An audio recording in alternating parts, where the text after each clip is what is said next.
So let's look at Donald Trump from the perspective of his deteriorating mental health as he ages. The fact is, Donald Trump's family seems to have dementia running kind of in their genes. His dad, his cousin, and his sister. His sister didn't die with it. She was showing signs before she died. Trump, by many psychiatrists, have said that it appears that he is developing early onsets of dementia because of his posture and his words and his ability to assemble cohesive thought sometimes shows that he is probably developing the early onsets of dementia. Now, when you're developing dementia, like my mom and some of the people that have been in the program with me that have had early onsets of dementia, let me try to explain something. As they're developing it, it's kind of like the brain kind of has this like primordial sense where it's there. It's fight or flight. It kind of like tries to identify who is a threat and who isn't. And it tries to find fonder memories, that sort of thing. In fact, it's a technique of managing people as they're developing dementia to keep them in a distracted, happy state by doing that. Now, at an early stage, it's all about memories. Donald Trump, probably, if you look at the statements of Katie Johnson is a fascinating position on what it was like to be an Epstein girl, how they were motivated to do more things, to try new things, to please clients, that sort of thing. That's what her testimony shows. But her testimony also shows the psychology of Donald Trump. The psychology, at least as it relates to what are his fetishes. What are the things that excite him? What are the things that motivate him? And when it comes to his early onsets of dementia and his fight and flight, which is what he's kind of beginning to show, right now, he's kind of in that weird zone. Because let's just face it, if you look at the Katie Johnson testimony, Katie Johnson is describing several extremely pleasurable events. She describes orgies. She describes group sex. She describes sex that is based on pleasing him and efforts to please him. About Epstein. And Epstein is his friend. Even when they are threatening her and her family with their lives if she talks that they will kill her and her family. It's not just that. Epstein is a person who was providing massive amounts of pleasure.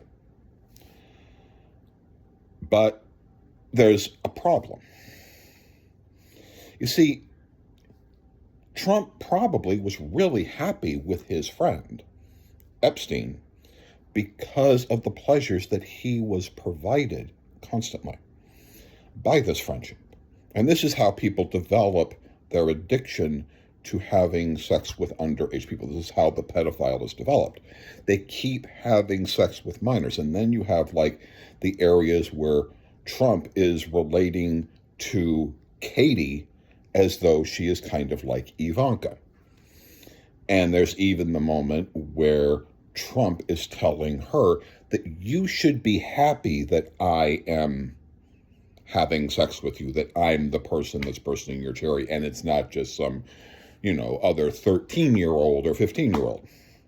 It's me. I, your father, am bursting it, and you should be very happy that I'm doing this. And you can see that in Trump as he goes out and he starts talking about his fetish. This fetish life friend of his, Epstein, that is allowing him to have sex with a girl who he when he looks at her, reminds him of Ivanka. So when he's there with Ivanka, he's talking about Ivanka in sexual ways, right? About her breasts, and he'd be dating her, and, and even mentioning the term sex on national television, sitting next to his daughter, while being friends with Epstein, who was providing him sex with a lookalike of his daughter.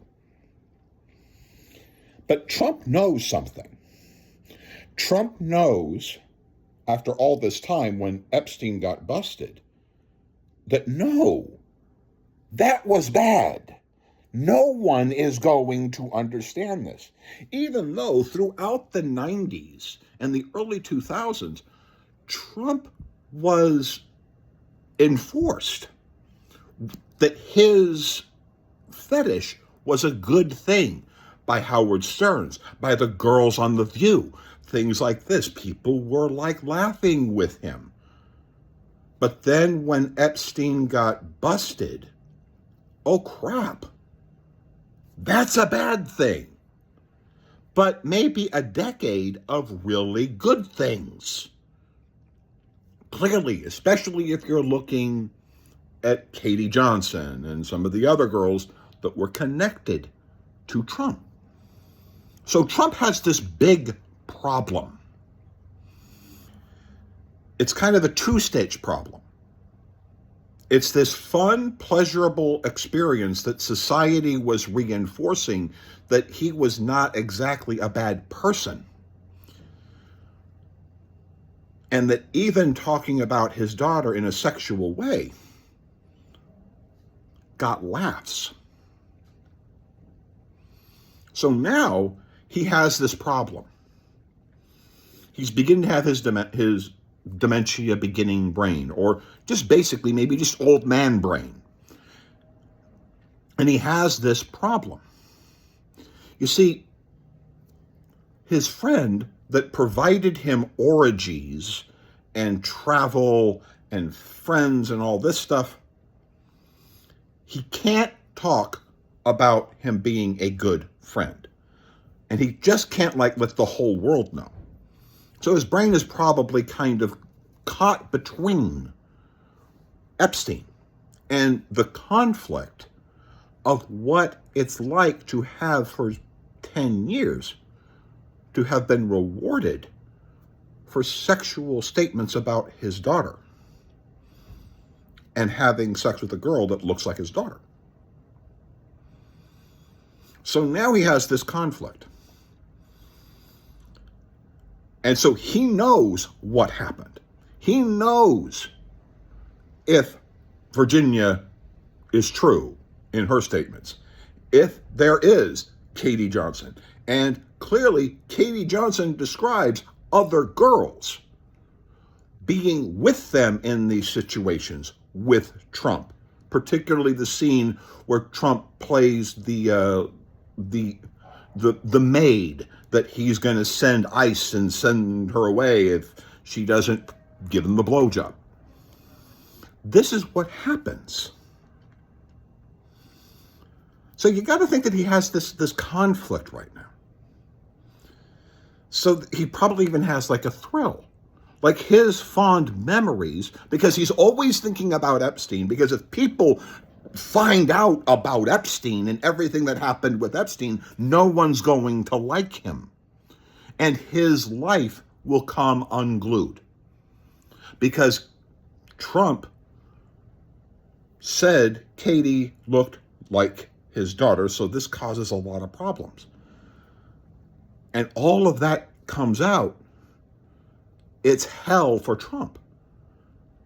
But he's also his attachment to ICE and all of this immigration stuff might just be the memory, the constant memory, because Epstein is always in his head, both the fond memory and the warning that if they find out what I did, holy crap. So there's the fond memory and then there's the warning. So he's in this constant fight or flight.